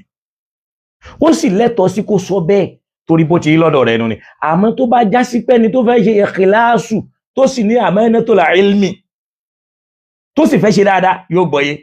Àmẹ́ni tí ó fẹ́ràn rẹ̀, tí ó sì fẹ́ràn Ọlọ́run lára rẹ̀, kò fẹ́ràn Ànábì lára rẹ̀, kò rí ọ sí nǹkan bọ́lọ̀ ti ṣe ọ́, kò ní rọ́rọ̀ tó ń sọ pé ó nítumọ̀. Mo sì ń bọ̀ níbi àwọn tí wọ́n sọ pé Ànábì ní kò ní dáa fáwọn tó ya fọ́tò, tọ́ra àwọn náà ń ya fọ́tò, fídíò tí wọ́n ń ṣe ń gé fọ́tò wọn, yìí ń fi hàn pé kò ní dáa fún wọn, àwọn sì ni ò ní dáa fún kìí ṣe irú àwa. Wọ́n àtún wá ní àyàfi tó bá yẹ pé tí ò lè ṣe mẹ́ṣe bíi pé èèyàn fẹ́ tráfù. Ṣé dandan ni kó tráfù ni? Ṣànábì ò tráfù ni ṣó ya fọ́tò? Ṣànábì ò tráfù ṣó ya fọ́tò ni? Kò ní ìdíkà yìí náà ya fọ́tò, ẹ lọ gbarú ọ̀nà t'Ànábì gbà. Ẹ̀bọ́yá ṣẹ̀báwọn kan ṣáà ń gba ọ̀nà ìlẹ́gà ló yẹ kẹ́ ẹ lọ gbà. Kò ní ìdíkà ya fọ́tò, kò bùkátà rárá. Nígbà ẹ bá ti mọ̀ pé kò ní dáfẹ́ ni ó yà, kí lẹ̀ ń yà fún? Àwọn èèyàn gbé kámẹ́rà tí wọ́n gbé fóònù tí wọ́n ń yà yín tó sì já sí pé fọ́tò yẹn náà òun tún lágbára ju ti fọ́tò tẹ́ ń sọ yẹn lọ. Wà láàlẹ́ ọ̀tọ̀ ní tàn nẹ́bí wí, ọ̀tọ̀ ní tẹ̀ ń wí. Àmọ́ nítorí pé wọ́n dogmatize brain yín, bẹ́ẹ̀ bá sọ bẹ́ẹ̀ owó tẹ́ fẹ́ gbà ò ní jáde. Náà ni ó bí pé tọ́ bá ti mọ̀ wí, a gbọ́dọ̀ mọ̀ wí báyẹn náà. Now ẹ jẹ́ kí n wá lọ káwájọ lọ yẹ áyà tí wọ́n ń tú yìí kájọ wá lọ yẹ̀ wò. Kí l'Ọlọ́run ń wí? Kí ni dókítà ń wí? Kí l'Ọlọ́run ń wí? Kí làwọn àfáà ń wí? Kìí ṣe pé dókítà nìkan ní máa tú àyà yẹn bẹ́ẹ̀ o. Gbogbo àwọn àfáà àtèyí tó sàlàfíà àti tó sàlàfíà, àfáà wọn díẹ̀ tí wọ́n jẹ́ rìsáṣà nínú àfáà wọn sì kéré. Jẹ́ àwájọ lọ nú Al-Qur'an. Kájọ lọ nú Súratu Maryam. Súratu Maryam yìí ó ń jẹ́ Quran 19. mo fẹ́ kájọ wá lọ kà kí wọn náà gbé kùránì rẹ̀ Quran 19 suratu Maryam tó bá fẹ́ wá kà ó wá lọ kà láti aya 65 àwọn àfáà wa wọ́n kàn máa ń mú ọ̀rọ̀ láàrin kì í jẹ́ kán fura pé ọ̀rọ̀ tí wọ́n túlé wa lọ́wọ́ ìyà ṣiṣẹ́ ń bẹ́ẹ̀ aya tọ́lọ́run ń sọ yìí àwọn kèfèrí lọ́lọ́run ń bá wí kì í ṣe mùsùlùmí pé kò sí kèfèrí kan pé ẹni yẹn jẹ́ kèfèrí tí ò ní wọná nígbà tí wọ́n fẹ́ tú wọ́n ní wàyí mi nǹkan torí pé wọ́n àkọ́kọ́ lọ wo ọ̀rọ̀ tí ń bọ̀ lókè Ọlọ́run tí ń sọ̀rọ̀ àlìjẹ́nnà bọ̀ tẹ́lẹ̀tẹ́lẹ̀ ó ti sọ̀rọ̀ àwọn ànábì Ọlọ́run ó sì ń bá bọ̀ ó bá débi pé fa khalafa min ba'dihim khalifun a'da'u as-salata wattaba'u ash-shahawat fasawfa yalqawna ghayya ń bá bọ̀ bẹ́ẹ̀ wọ́n illa man taba àyàfẹ́ni tó bá ronú pìwàdà wà amana tó gba ànábì gbọ́ tó sì gbàgbọ́ padà wà amila salaha tó sì ń ṣe dáadáa ulaika yadkhuluna al-jannata àwọn èèyàn wà al-janna wala yuzlamuna shay'an wọ́n sì ní fi nǹkan kan dún nínú ẹ̀tọ́ rẹ̀ wọ́n ní ṣàbòsí ẹ̀ Ọlọ́run tó ní jannati adnin aljanna tá ń sọ aljanna onídẹ̀ra ni allati wa'ada ar-rahmanu ibadahu tọ́lọ́run ṣàdéhùn rẹ̀ fáwọn ẹrúsìn rẹ̀ ó ti ń bọ̀rọ̀ yẹn bọ̀ níwájú tẹ́lẹ̀ bil ghaibi tọ́ba mi fi pamọ́ fún wọn innahu kana wa'dun ma'tiyan àdéhùn ni tọ́lọ́run ti parí ẹ̀ yóò sì múṣẹ la yasma'una fiha lagwan wọ́n ní gbọ́gbọ́kúgbọ́ ń bẹ̀ wala illa salaman àfọ̀rọ̀ tó dá àfọ̀rọ̀ tí ó mọ́ láàfíà wá walahum rizquhum fiha jíjẹ mímú níbẹ̀ yóò mọ́ rọrùn fún wọn bukratan wa ashiya láàárọ̀ àti lálẹ́ Ọlọ́run bọ̀rọ̀ yẹn bọ̀ ni ó ní tìlíkà lìjánà ṣe ara lìjánà tá ń sọ̀rọ̀ rẹ̀ yìí allati nurithu min ibadina ájogún ẹ̀ fún àwọn ẹrúsìn wa man kana taqiyyan fáwọn tí wọ́n jẹ́ olùbẹ̀rù Ọlọ́run ọ̀rọ̀ yẹn lọ́lọ́run wá ń bá bọ̀ ló wá sọ débi pé wa ma natanazzalu illa bi amri rabbika lahu ma bayna aydina Ọlọ́run wá ń bọ̀rọ̀ yẹn bọ̀ ó wá bá dé 65 pé rabbus samawati wal ardi Ọlọ́run tí a ń sọ̀rọ̀ rẹ̀ yìí náà lọ́ba tó dá sánmà àti lẹ́lẹ̀ wa ma baynahuma tó dá tí ń bẹ láàrin sánmà yẹn àti lẹ́lẹ̀ yẹn fa'buduhu náà ní kẹ́ ẹ máa sìn ó ń bá àwọn kùfárù wí àtàwọn mùṣìríkù náà ó ti dá ọ̀rọ̀ padà sọ́dọ̀ wọn ó ti sọ̀rọ̀ ọmọ àlìjánnà tán wastabir li'ibadatihi ẹ wá farabalẹ̀ kẹ́ ẹ ṣe sùúrù pẹ̀lú sísìn rẹ̀ alita'lamu lahu samiyyan bẹ́ẹ̀ bá tiẹ̀ lẹ́ẹ̀dí ìsìn ṣẹrẹ́ lòmíì tẹ́ fi jọ ṣẹrẹ́ nìkan tẹ́ lè fi jọ lọ́hun ibẹ̀ yẹn lọ̀rọ̀ tí wá fẹ́ bẹ̀rẹ̀ ọ̀rọ̀ yìí ò ní í ṣe pẹ̀lú múmìnì ó ti sọ̀rọ̀ múmìnì tán ó wá fẹ́ sọ̀rọ̀ káfìrí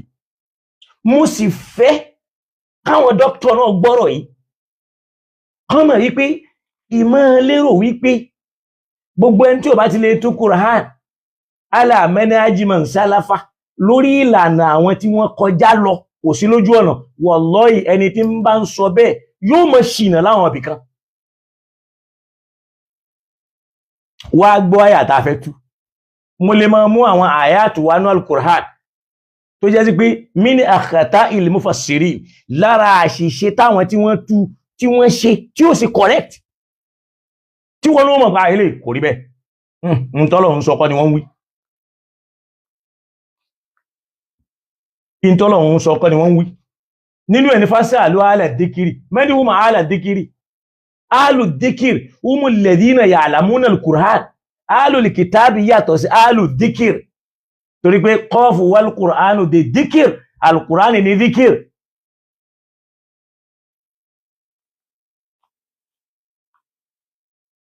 Ọlọ́run bá Nábì sọ̀rọ̀ ni ó wá ń fi ń sọ fáwọn ọmọ ẹlẹ́yìn rẹ̀ pé fásàlú Ànábì kọ́ ló ń bá wípé sọ fún wọn pé kí wọ́n béèrè aládìkiri lọ́dọ̀ àwọn tí wọ́n bá nímọ̀ nípa al-Qur'an tí ò bá yé àwọn kan wà tí wọ́n mọ̀ tí ò bá yé yẹn kan kì í ṣe pé kàn máa ń ṣe nǹkan lọ ahlul kitabi yàtọ̀ sí ahlul dhikr wọ́n sọ àwọn ahlul dhikr yẹn náà ahlul kitabi náà la fi ń tú àtàwọn nǹkan míì bẹ́ẹ̀ lọ́wọ́ Kùránì náà manhum ahlul dhikr ad-dhikru huwa al-Qur'an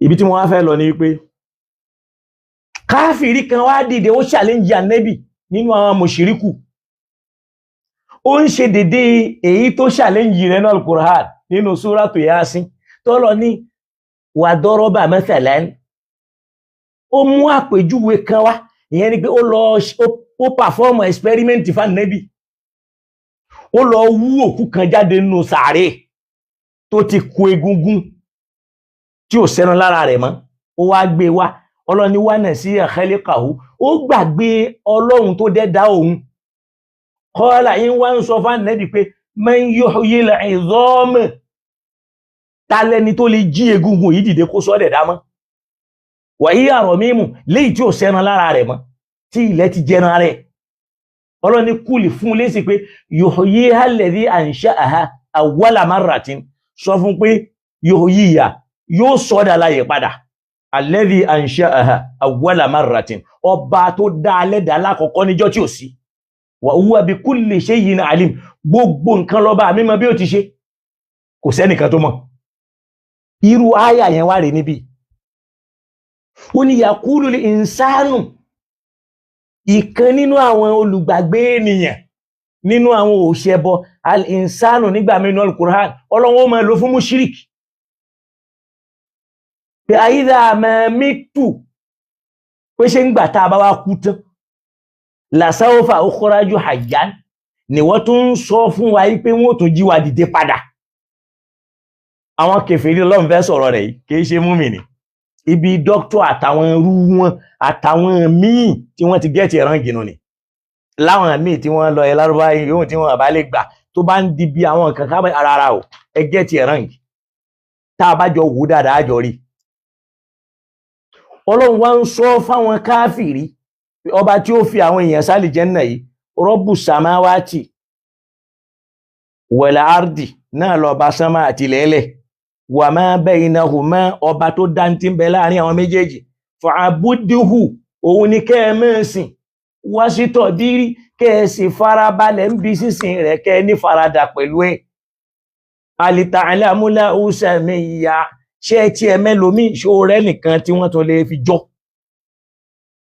ó wá ń fèsì fánàbí padà ọlọ́ni wa yaqulul insanu bó ti ń sọ fún wọn yẹn náà láwọn ọmọ ènìyàn ń fún wọn náà lésì padà àwọn olùkọ́ tọ́lọ́pẹ́ àyíká mẹ́tù ṣe ń gbà tá a bá kú tán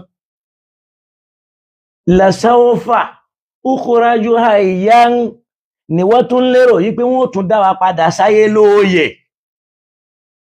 ọlọ́run wá ní awala yazkurul insanu ṣọ́mọ ènìyàn náà wà rántí mọ́ anna khalaqnahu pàwàlà dẹ́dà rẹ̀ min qablu ṣáájú kó tó wá dẹ̀dá lónìí walam yaku shay'an níjọ́ tí ò já mọ́ nǹkan kan tí wọ́n máa léèyàn tí ò lóókọ láyé tẹ́nìkan ò tiẹ̀ lérò pé ẹnìkan ń bọ̀ láyé kèfèrí lọ́lọ́run ọba ń sọ̀rọ̀ rẹ̀ bọ̀ wá kì í ṣe múmìnì ọlọ́run wá ní sọ fún ayé pé fáwọn ará bíkà sọpọ́lọ́run bá ń búra pẹ̀lú ara rẹ̀ kí ló dé tọ́lọ́run bá fi máa ṣe bẹ́ẹ̀ náà ni wípé ó mọ̀ pé ọmọ ènìyàn tẹ́ ẹ bá fẹ́ kó gba ọ̀rọ̀ kan gbọ́ tẹ́ ẹ bá búra fún yóò gbàgbọ́ gẹ́gẹ́ bí ìṣesí wọn ọlọ́run ní fáwọn ará bíkà sọ pé ó fọlọ́run bá rẹ̀ búra ó ń sọ bẹ́ẹ̀ fánàbí pé fáwọn ará bíkà sọ fún pé ó fọlọ́run bá rẹ̀ búra pé lánà ṣúra náà ọlọ́run bó kó wọn jọ lẹ́yìn tí wọ́n bá kú yóò gbé wọn dìde yóò kó wọn jọ wà ń ṣáyà àti ìnà àwọn àtàwọn tí wọ́n ń sìn tí ń jó òòṣà wọn àwọn òòṣà tó ti kú tí wọ́n ń sìn súnmọ̀ lẹ́yìn tá a bá gbé wọn dìde tán tó ráwọn òòṣà yẹn náà èèyàn kan ni wọ́n tó kú táwọn á rí wọn ṣe èèyàn ńlá wọ́n wá ń sìn wọn kódà àtàwọn ṣàyàtínù àtàwọn ẹ̀dá míì tó fara pamọ́ tẹ́ ń pè ọlọ́ni summa lanuhdirannahum hawla jahannama jithiya a kó yín dé tí iná jahannama báyìí jithiyan tẹ́ máa wọ́nlẹ̀ tẹ́ sì máa ránlẹ̀ àwọn kèfèrí lọ́lọ́wọ́n ọba ń sọ ń bẹ̀ ìwọ náà máa gbọ́ kì í ṣe mùmínì o gbogbo àfáyé ní máa tún pé wa in minkum illa wariduha rárá o ìtukùtù ni o gbogbo àfáà tó bá fẹ́ ṣe mímọ́ yóò mọ̀ pé tí mò ń wí jájọ lẹ́yẹ Kùránì wò gbogbo tó sọ pé àwọn al-mufassirun náà lórí rí ilé yìí o kò lọ bẹ́ẹ̀ bá nẹ́bi tí ń bá wọn sọ̀rọ̀ Ọlọ́run ni wọ́n ń fún lésì pé àyíká mẹ́mítù ìwọ́dẹ̀rọ̀ pé tá a bá kú tán làsáwọ́fà ukhraju hayyan wọ́n tún jí wa ìdí padà Ọlọ́run wá ní awala yanzuru al-insanu sáwọn tí ń sọ̀rọ̀ yìí ṣe wọ́n rántí pé anna khalaqnahu min qablu wa lam yaku shay'a pé àwa náà ládẹ́dá rẹ̀ níjọ́ tí ò sí ní nǹkan kan tá a lè fi wé pé nǹkan báyìí ni fàwárà bíkà wá sọ fún wọn pé ó fọlọ́run ọba rẹ̀ bóra yí pé lanashurannahum pọ́lọ̀ ńlá kó wọn jọ lẹ́yìn tí wọ́n ti dégungun ni a kó dẹ̀dá wọn jọ wá shayatina àti gbogbo tí wọ́n ń sìn summa lanuhdirannahum hawla jahannama jithiya a sì kó wọn dé tí iná báyìí iná jahannama báyìí tí wọ́n máa wọ́n lẹ̀ ń bẹ̀ summa lanunzi'anna min kulli shi'atin lẹ́yìn yẹn ṣọ́ pé ń gbẹ̀tọ́ lọ́n fẹ́ sọ̀rọ̀ ó ní siqal ladhina kafaru ila jahannama zumara wọ́n máa kó àwọn olùkọ́tọ̀ Ọlọ́run lọ́nú náà jahannama níjọ níjọ ni Ọlọ́run wá ní thumma lanunzi'anna min kulli shi'atin a ṣẹ̀ṣẹ̀ wá yọ nínú ikọ̀ kankan nínú àwọn igun ọmọ náà ayyuhuma ashaddu ala rahmani itiyan èwo ló gbóyà gbójú sọ́lọ́run jù àwọn tí kèfèrí wọn gbópọn jù bí àwọn tí wọ́n máa bú Ọlọ́run tí ò sí tí wọ́n lè sọ wọ́n tí ẹ̀ fẹ́ gbọ́lọ́run sétí gbogbo kèfèrí kọ́ ni ò gbọ́lọ́run gbọ́ kì í sì ṣe pé gbogbo tí wọ́n ń pè ní kèfèrí gbogbo wọn náà kọ́ ní òwò náà torí pé ọ̀pọ̀lọpọ̀ ìtumọ̀ kèfèrí nígbà míì kò túmọ̀ sí pé ẹni yẹn kọ́tọ̀ Ọlọ́run kẹ́límátù kúfúrù ní ìtumọ̀ tó pọ̀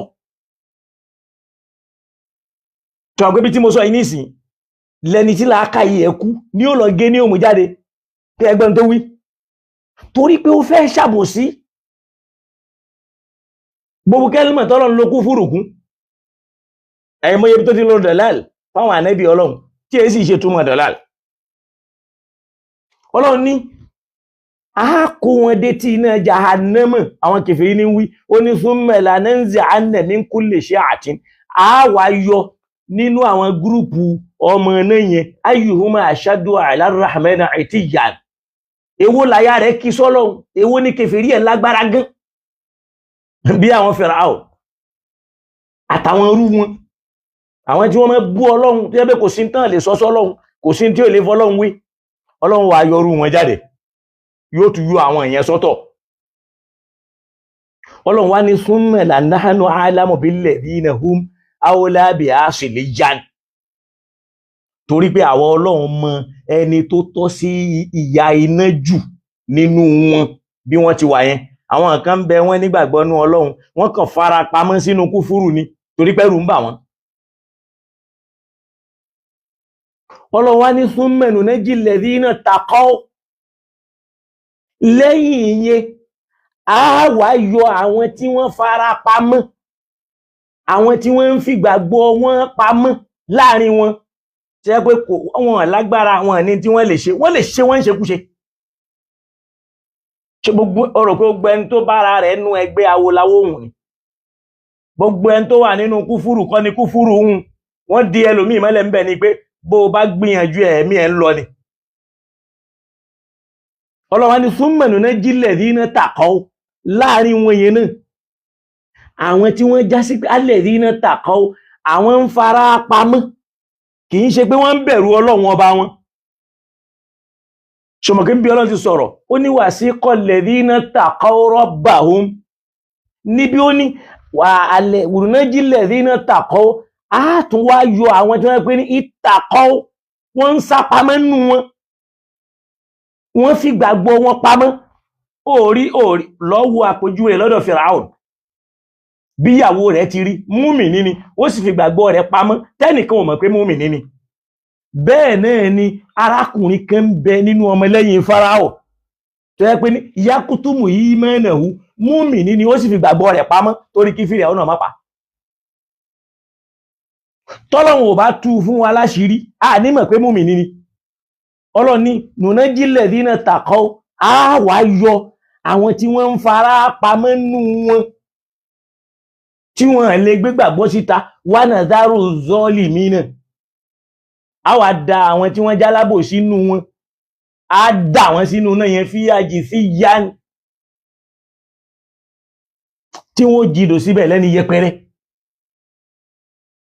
Ọlọ́run láwọn táwa ń sọ yìí ẹ máa gbọ́ o wa idha tutila alayhim ayatuna bayyinatin tí wọ́n bá ń ka àwọn ọ̀rọ̀ Ọlọ́run fún wọn àwọn ọ̀rọ̀ wa bayyinatin tó fojú hàn láwọn ẹ̀rọ àwáwí ọ̀rọ̀ tó fẹsẹ̀ rinlẹ̀ qala alladhina kafaru àwọn káfìrí ó mọ̀ sọ fáwọn tí wọ́n gbọ́ Ọlọ́run gbọ́ ni pé ayyul fariqayni khayru maqaman kéèyàn má sin Ọlọ́run kó lówó lọ́wọ́ pẹ̀lú kéèyàn má sin Ọlọ́run kó nípa èwo ló dájú nínú méjèèjì maqaman èwo ló dájú tí wọ́n rí pé ayé yẹn èèyàn ká má mutí wọ́n ní a máa ṣe zìnà wọ́n ní a máa jalè ká máa ṣògùn owó ká máa ṣẹ́só wọ́n máa bẹ̀rẹ̀ pé ayyul fariqayn ibi ẹ̀yin wà àti ibi tá a wà yìí khayrun èwo ló dájú ní méjèèjì wa ahsanu nadiyan tó sì dá níbi tí wọ́n lè ti báyàn tí wọ́n máa pèèyàn pé àwọn èèyàn rí Ọlọ́run wá ní wa kama alakina qabilahum mo ti fún àyà kan Ọlọ́run ní àwa la mọ̀ ẹni ó tọ́ síná jù nínú wọn ló fi jẹ́ pé Ọlọ́run ló mọ̀ mọ̀ náà gbogbo kèfèrí kọ́ ló mọ̀ pè lọ́mọ náà Ọlọ́run wá ní wá minkum kò ní kú ẹnìkan nínú ẹ̀yin káfìrí kìí ṣe pé múmìnì o ọ̀rọ̀ kèfèrí ní ń sọ ò ṣàgbé níbi tí mo ti ń bá bọ̀ ni pé Ọlọ́run ó yọ nínú ikọ̀ kankan nínú ikọ̀ kèfèrí yẹn àwọn tí gbàgbọ́ wọn tó lé kókó sọ́lọ́run tẹ́pá àwọn gangan lọ̀gá olórí ibú torí àwọn Ọlọ́run la mọ̀ ẹni ó tọ́ sínú nẹ́jù nú wọn Ọlọ́run wá ní wa minkum kò ní kú ẹnìkan nú ẹ̀yin káfìrí illa wariduha àfi kẹ́ ẹ dé iwájú ibi tí náà wà àfi kẹ́ ẹ dé etí bèbè iná bọ́lọ́hun ti sọ pé fáwọn arábíkà lánàá ashurannahum washayatina thumma lanudirannahum aw la ja'annama jithiyan ọ̀rọ̀ mùmínì kọ́ ní ń sọ ọ̀rọ̀ kèfèrí ní ń wí ẹ wá bí àwọn àfáwà léèrè kí ló kan mùmínì pẹ̀lú ọ̀rọ̀ tọ́lọ́run bá ń sọ àwọn káfìrí ọlọ́wọ́ ní wa in minkum kò ní kú ẹnìkan nínú ẹ̀yin tẹ́ ń ṣe iyèméjì nínú Ọlọ́run tẹ́ ń lérò pọ́lọ́run ò ní jí wa dìde lẹ́yìn tá a bá sí mọ́ tẹ́ ń lérò wípé kí lọ́lọ́run fẹ́ ṣe ayé yìí ni gbogbo nǹkan mọ́ kò dọ́run Ọlọ́run ní wa in minkum kò ní kú ẹnìkan nínú yín illa wariduha àfi kó déwájú náà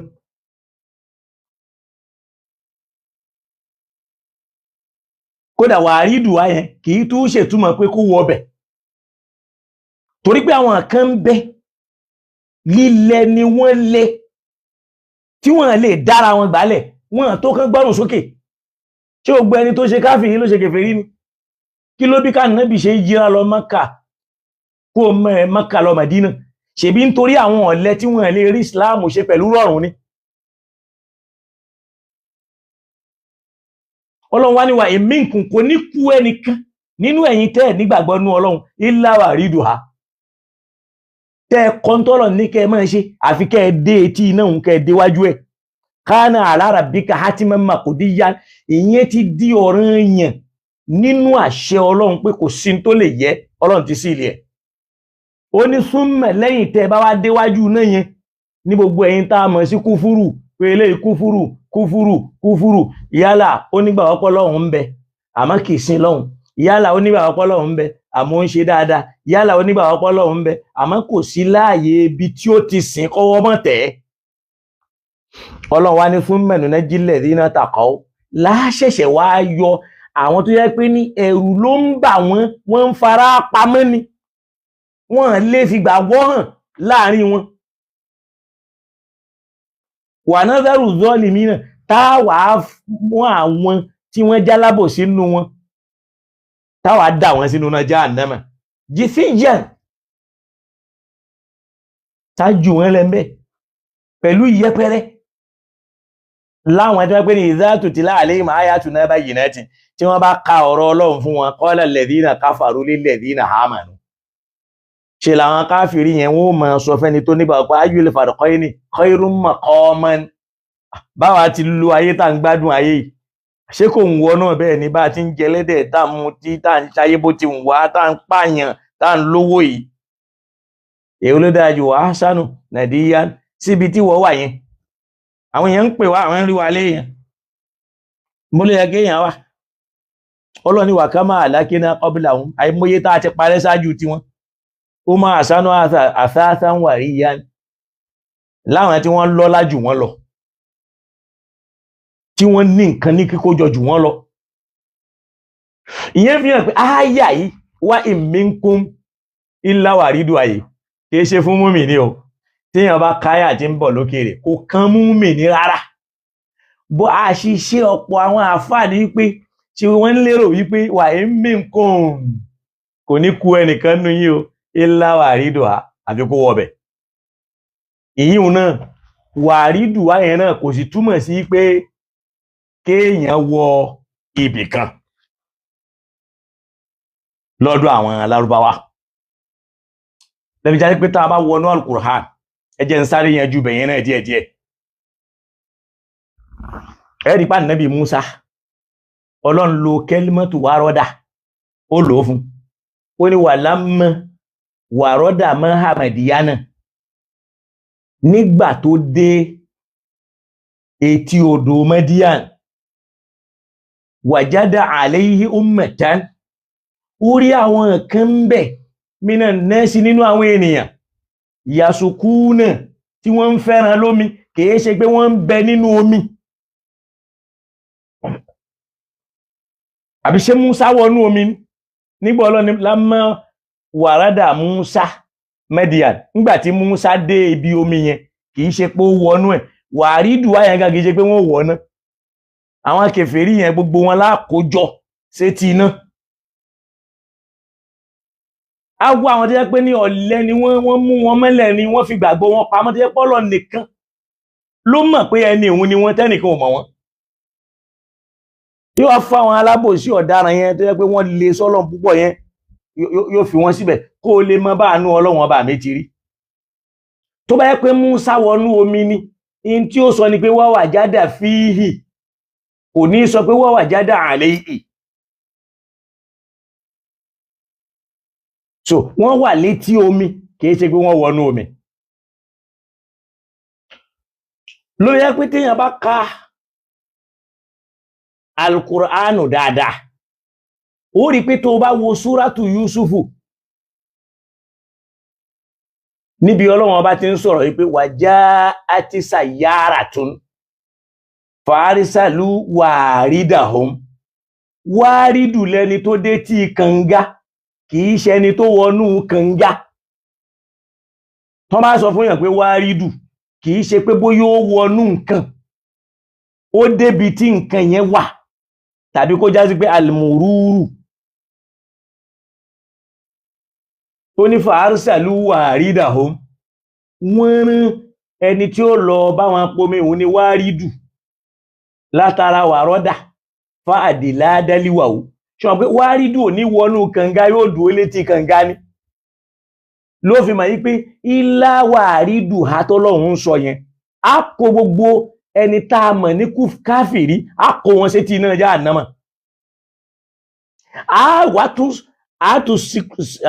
Bọ́ọ̀lẹ̀ sí máa ń sọ náà á tún wá yẹ̀ wọ́n wò pé àwọn àwo ni wọ́n fi gbàgbọ́ wọn pamọ́ tó jẹ́ pé wọ́n wà láàrin wọn táwọn gan ò fẹ́ kí àwọn ẹni tí bí mọ̀ pé àwọn dọ́lọ́run mọ̀ bẹ́ẹ̀.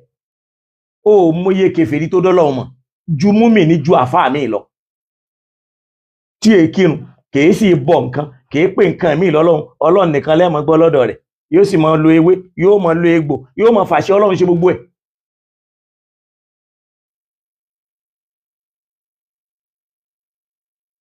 So ṣe rí ọ̀rọ̀ yìí wàláhì kìí ṣọ̀rọ̀ dókítà nìkan o, bó ṣe general tí gbogbo wọn tẹ́ bá ń bèèrè àyà inú tó gbé tí wọ́n lọ gbé wá ní sálàfù sálẹ̀. Bẹ́ẹ̀ nínú èdè Lárúbáwá tí kẹlímẹ́tùl wùrúdù yẹn tí ó bá já sí pé wọ́n wọnú nǹkan àbí kó já sí pé ẹni tó jẹ́ àlìmùtàkálímù yóò ná sọ́bà ọ̀rọ̀ yẹn wà láàyè Fátíà ni, yóò wà láàyè násìbò ni. Ẹ jẹ́ ń fún wa lápèjúwe kan nínú èdè Lárúbáwá tí wọ́n bá sọ pé wàrádínà manzila Zaidin kò túmọ̀ sí wípé awọnú ilé Zaidu adélé rẹ̀ ni, àmọ́ téèyàn bá fi sí níwájú pé wàrádínà manzila Zaidin wákọ̀dọ̀ iná al-layla kullahu fihi, gbogbo òru wa la ló ń bẹ̀ fíhì yẹn ó ti jẹ́ kó yé wa wípé wọ́n wọnú ilé ni. Àmọ́ tí wọ́n bá kàn ní wàrádínà manzila Zaidi kò túmọ̀ sí pé wọ́n wọlé ẹ̀, adélé ẹ̀ kò túmọ̀ sí pé wọ́n wọlé. Àwọn tó wá ní wákọ̀dọ̀ iná layla kullahu àmọ́ gbogbo òru wa ibẹ̀ láti lò ó, fíhì yẹn ti túmọ̀ sí pé wọ́n wọnú ilé yẹn wọ́n sùn bẹ̀ mọ́jú. Àmọ́ tó wá pé wàrádínà manzila Zaidi ẹni yẹn wá dákẹ́, fa inna ad-dukhula la yustafadu, kò sí àǹfààní wípé wọ́n wọlé, kò sí wọlé ń bẹ̀. Torí wípé ó rọrùn kéèyàn sọ pé wàrádínà manzila Zaidin walakinnana lam nadkhul, adélé Zaidu àmọ́ àwọlé, torí pé ìyẹn náà wà. Torí pé falaw kana al-wurudu bi ma'na ad-dukhul la kana al-mu'assal min kalami annahum dakhalu manzila Zaidin wa lam yadkhulu. So al-wurudu nígbà míì ó lè túmọ̀ sí pé wọ́n wọ nǹkan, àmọ́ nínú àwọn àyá al-Qur'ani yẹn kìí ṣe túmọ̀ pé wọ́n wọ bẹ̀.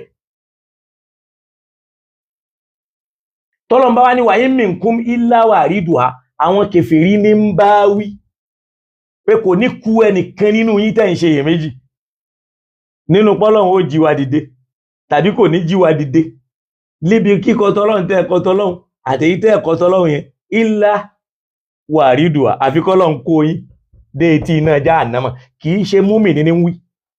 Tún lọ káyà ẹjá tún lọ wò dáadáa bí ó ti ní rọ́bù samawati wal ardi wa ma baynahuma fa'buduhu wastabir li ibadatihi hal ta'lamu lahu samiyya wa yaqulu al-insanu a'idha ma mittu la sawfa ukhraju hayya.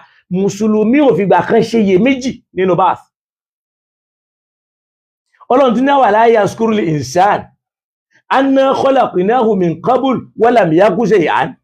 Ọlọ́run tún ní sọ fún pé fa rabbika lanahshurannahum thumma lanuhdirannahum wash-shayatin lanahshurannahum wash-shayatin thumma lanuhdirannahum hawla jahannama jithiyan. Àwọn káfìrí lọ́lọ́run sọ, kìí ṣe múmìnì. Ó ní thumma lanunzi'anna min kulli shi'atin ayyuhum ashaddu 'ala ar-rahmani 'itiyyan. Àwọn tí kèfèrí wọn lágbára jù sáwọ Ọlọ́run tí ẹbẹ́ kò sára tí wọ́n lè dá níbi ìtakò wá nínú wọn. Ó nítorí pé àwa làwa dámọ̀ jù billadhina awla bi'asiliyya, ẹni ó tọ́ sínú náà yẹn gangan jù nínú wọn. Torí gbogbo ẹni tó ń pè lọ́mọ náà kọ́ lọ́mọ náà. Lọ́lọ́run fi ní wa in minkum ẹ̀yin káfìrí yìí o, kò ní kú ẹnìkan nínú yín illa wariduha, àfi kó débi tí náà wà báyìí, kó déwájú náà báyìí. Bẹ́ẹ̀ bá wá débẹ̀ tán kana ala rabbika hatiman maqdiyya, ó ti dọ̀rọ̀ yàn kẹ́ débẹ̀ àṣẹ ni, kò sí tó lè yí. Ó ní thumma nunajjil ladhina taqaw, ibẹ̀ yẹn láṣẹ̀ṣẹ̀ ti wá yọ àwọn tí wọ́n ń fara pamọ́ táwọn ń sá fọ́lọ́hun, wọn ní báyìí bú Ọlọ́hun, wọn kì í gbòdì sọ́lọ́hun, wọn ní ṣe rìn tí jù bẹ́yìn tí máa ń ṣeun nínú àwọn káfìrí hun. ṣòwárà àwọn tí wọ́n jálábòsí ní tí wọ́n ń pè nǹkan, gbogbo kèfèrí kọ́ ló pè nǹkan míì lọ́lọ́hun. ẹlòmíì òun kàn wá ní ó gbà pọ́lọ́hun ń bẹ, ó sì mọ̀ pọ́lọ́hun ní máa ń ṣe nǹkan. kódà àwọn kèfèrí tí wọ́n gbà fájìde ń bẹ wọ́n wà, tí wọ́n mọ̀ dáwàkà pé ẹ̀rù ń yọ́ mi bà bí mo bá rántí ọjọ́ àti rọ̀run, ẹ̀rù ń yọ́ mi bà, ẹ̀rù ń yọ́ mi bà bí mo bá rántí ọjọ́ àti sùn mi. a kèmi nìkan nísàré o, gbogbo ẹbí àrèlé. ta kèmi nìkan nísàré o, gbogbo ọ̀rẹ́ àrèlé. ẹ̀rù ń yọ́ mi bà, ẹ̀rù ń yọ́ mi bà bí mo bá rántí ọjọ́ àti rọ̀run. kì í ṣe àwọn mùsùlùmí ni wọ́n ní, àwọn bí àwọn olóṣùgbó, bí àwọn oníǹkan ni wọ́n máa kọ́. táwọn náà gbà pọ̀ ọ̀run ń bẹ, táwọn kan náà gbà nú wọn pé sọ ń bẹ, táwọn kan gbà nú wọn pé tọ́ Ọlọ́run ń bọ̀ wá dájọ́. ááyà yóò ní í ṣe pẹ̀lú mùmínì o. wà ń mìnkún, kò ní kú ẹnìkan nínú ẹ̀yin tẹ́ ń ṣe iyèméjì sọ́lọ́run tàbí tẹ́ ẹ̀ gba Ọlọ́run gbọ́ illa wariduha, àfi kẹ́ ẹ déwájú náà jahannama báyìí. bọ́lọ̀ ti sọ pé wasiqal ladhina kafaru ila jahannama zumaran, á kó àwọn tí wọ́n kọtọ lóhun dédi iná jahannama zumaran.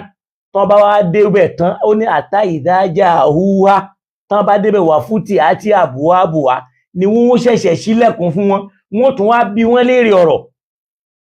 alam ya'tikum rusulun, sáwọn òjíṣẹ́ Ọlọ́run wá bá yín ni? wa yunzirunakum liqa'a yawmikum hadha, ṣé wọn kìlọ̀ fún yín nípa ọjọ́ òní?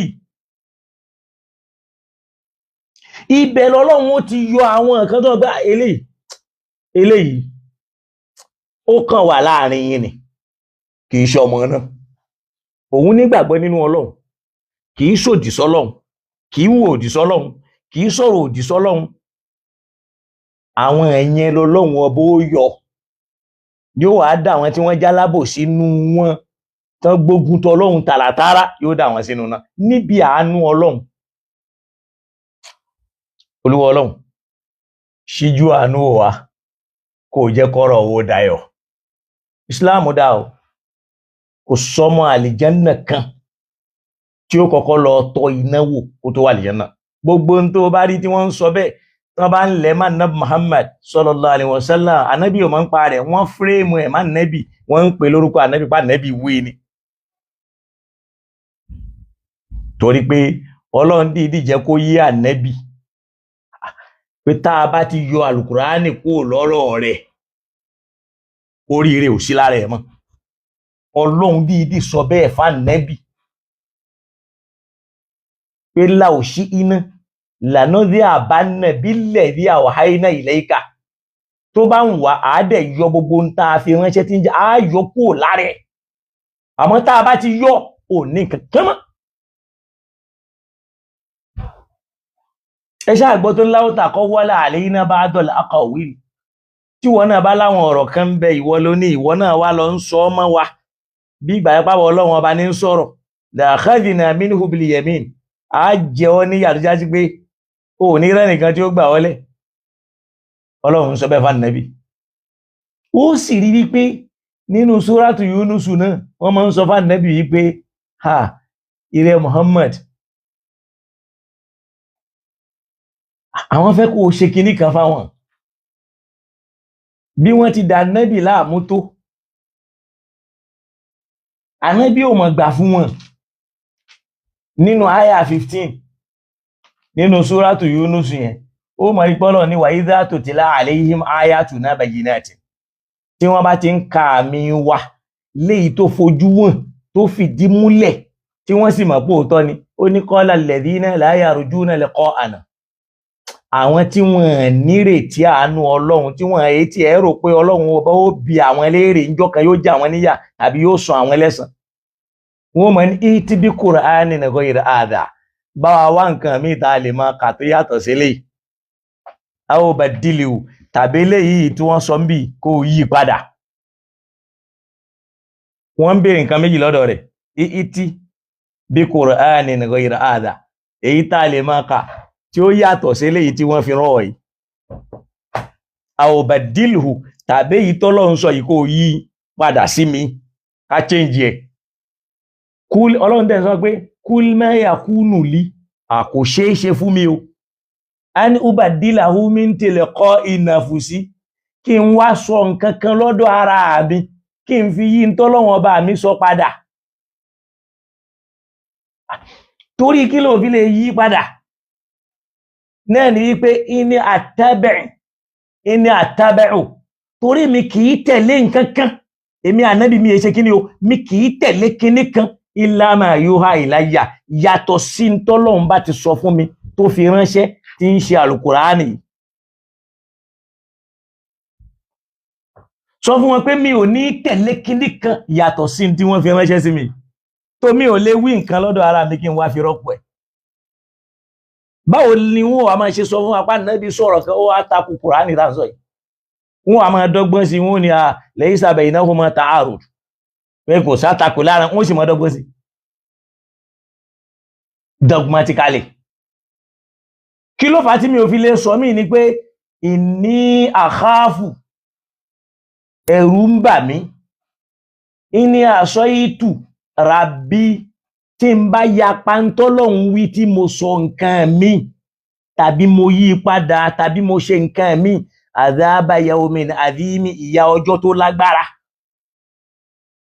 ìyà yẹn ò ń dẹ́rù bá wa mùsùlùmí tá a bá ń kà nǹkan mi tó ń takò Kùránì ọlọ́run tó wá ní kúl sọ fún wọn pé láó ṣáà Allahu tó bá yẹ pọ́lọ́run bá fẹ́ ni pé kí nǹkan tí mò ń sọ yìí kì í ṣe òun lọ́lọ́run fẹ́ ma talawtuhu alaykum tí kì í bá ṣe pé ohun ọlọ́run ni ma talawtuhu alaykum mi ò ní máa ka nǹkan yìí ọlọ́run ló ní kí n máa kà á wala adarakum bihi mi ò sì ní máa fi wọ́n mẹ̀yìn kí n máa ṣàlàyé ẹ̀ ó yẹ kẹ́ ẹ ṣe iyèméjì kọ́dílà bí tó fi kún òmùrà mo ti lo ọdún tó pọ̀ láàrin yín mi ń kabulì yìí kí n tó wá dẹni tí ń sọ tí mò ń sọ yìí àfàlà taqiluna ṣọ́rọ̀ mi ò wá yé yín ní kẹ́yìn náà gbé yẹ̀wò kẹ́ wòye sí i ó tún wá ní fàmọ́ ní àbúlámù ta lẹni tó fi ń jẹ́ alábòsí jù láyé mímọ̀ ní fòtàrọ́ aláàlọ́yì tó ẹnìkan tó parọ́ mọ́ lọ́hun ó rọ ọ̀rọ̀ kàdìbá irọ́ ló sì pa ó wá lọ́lọ́run ló sọ àwọn kàdábà bí ayatihi tàbí kó wá pé ń tọ́lọ́run sọ nírọ́ innahu la yuflihul mujrimuna béèyàn bá ṣe bẹ́ẹ̀ ọ̀daràn ni kò sì ní jèrè ìmọ̀ rí ọ̀rọ̀ kan kó mọ́ tako alukur'an táàmà pé kùránì ń lọ ọ̀tún eléyìí ń lọ òsì kí èèyàn wá máa sọ yẹn kó máa gbàgbọ́ ọlọ́run sọ pé irú ẹni yẹn ó ti fi hàn pé wọ́n rọ kinní kan mọ́ ọlọ́run ni wọ́n rọ nǹkan kan má nẹ́bì ni àwọn kàzábà bẹ̀ háyàtì láti fi pé èyí tá a fi rán Muhammad yẹn nírọ́ pé ẹ̀yin náà wò ṣáà nẹ́bì yẹn wá lè jẹ́ olóòótọ́ ọ̀tá ó máa sọ bẹ́ẹ̀ kọ́lọ́run máa sọ kinní kan fún un kóhun tún máa ní àìdíà àti sọ nǹkan míì ìntọ́ ta fẹ́ lò ń bẹ̀ nìyẹn èyí ń lọ́ ẹ̀ máa fi rí àwọn ọ̀rọ̀ míì tí ó máa takọ̀rọ̀ ọlọ́run tẹ́ máa wọ́n dẹ̀ máa ṣàfitì ẹ̀ sára nẹ́bì tó máa fi mọ̀ pé kò máa ń pa rẹ̀ olúwa ọlọ́run ṣàlékún dáadáa fún wa tí ọlọ́run dákun mọ́ ṣe léyìí láwìí mọ́ fún wa mọ́ sì ṣe lágbọ́mọ́ kó wọlé la ilaha illallah